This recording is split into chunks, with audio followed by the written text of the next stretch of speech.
eram influenciados por subornos irrisórios. O que está claro, com base nas acusações, é que os processos legais não estavam ajudando em nada o justo. Sidik, a palavra aqui não significa o que é moralmente correto, mas indica a parte inocente numa causa judicial, o homem que a corte deveria ter vindicado. As cortes judiciais eram perversas e os ricos e influentes conseguiam dominá-las. O resultado era que a injustiça social predominava. Negava-se a justiça ao oprimido, versículo 7, porque os pobres eram explorados e não ajudados. A expressão pisam a cabeça dos necessitados como pisam o pó da terra provavelmente é figurada e significa que os direitos dos pobres eram pisados. Isaías 3,15. Há duas possibilidades de interpretação da situação no versículo 7b, em que o pai e filho possuem a mesma mulher.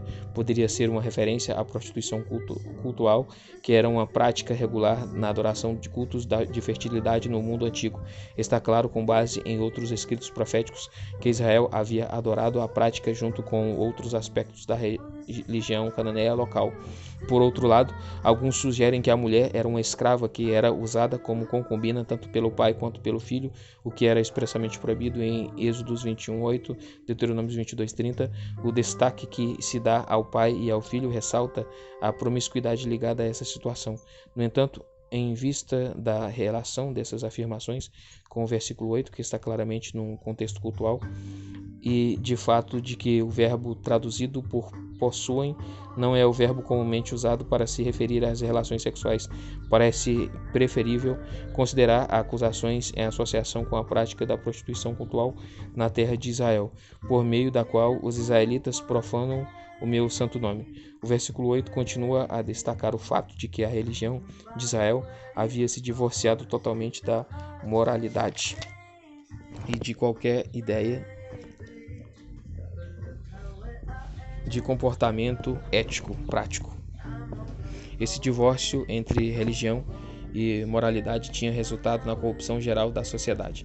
Versículo 8, roupas tomadas como penhor, uma referência ao procedimento padrão de se garantir um empréstimo. O devedor deixava a sua capa com aquele que lhe concedia o empréstimo com garantia pela dívida.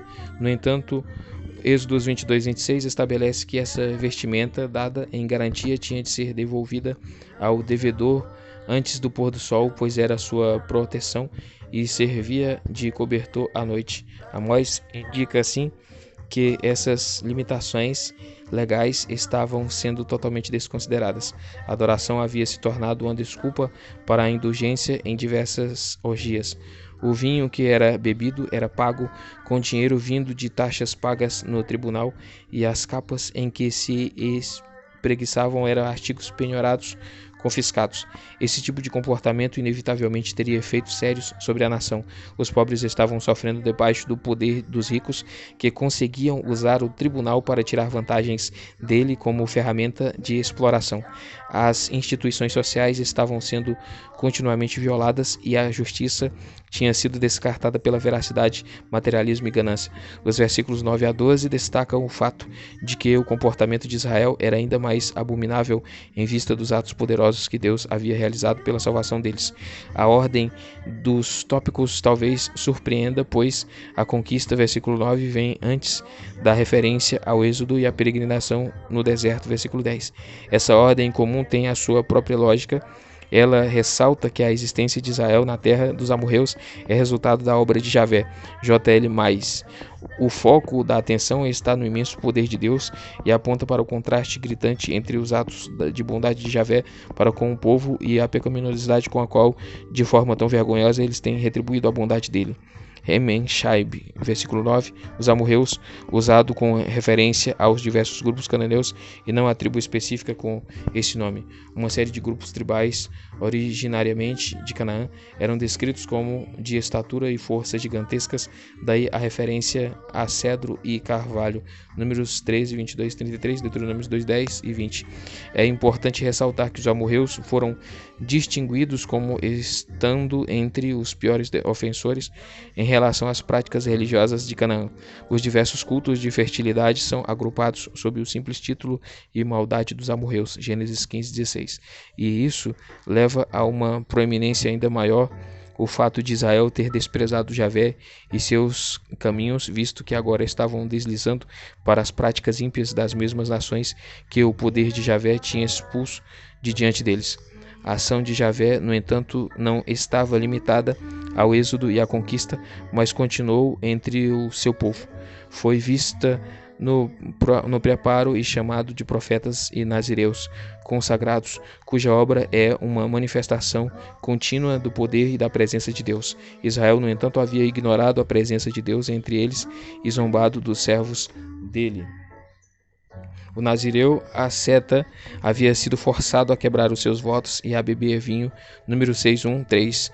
Os profetas haviam sido intimados e assim não ousavam falar.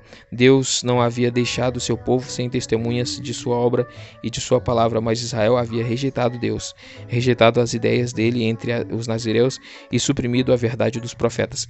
Surpreende pouco o fato de que, nessa situação, o Deus do poder e da força, que uma vez havia esmagado os amorreus para o bem do seu povo, era agora o Deus que tornaria a história da salvação em história de juízo. Assim, Amós prossegue e faz uma declaração de juízo que ocupa os versículos 3-16, descrito em mais detalhes do que nos oráculos anteriores.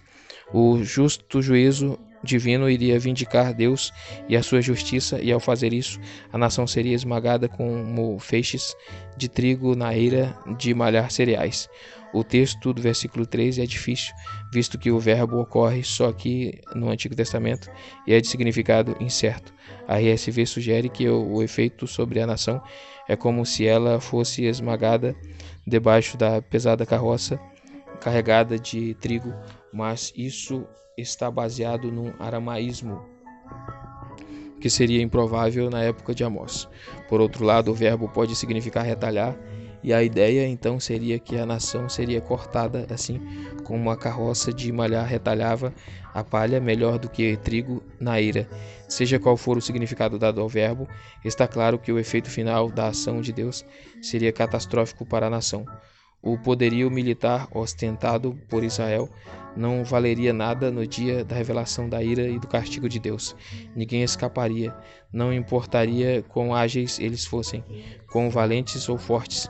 Aliás, o mais valente entre eles tiraria as roupas para facilitar a fuga. A nuvem tempestuosa da Síria passaria sobre a terra e não haveria ninguém que pudesse se opor a ela.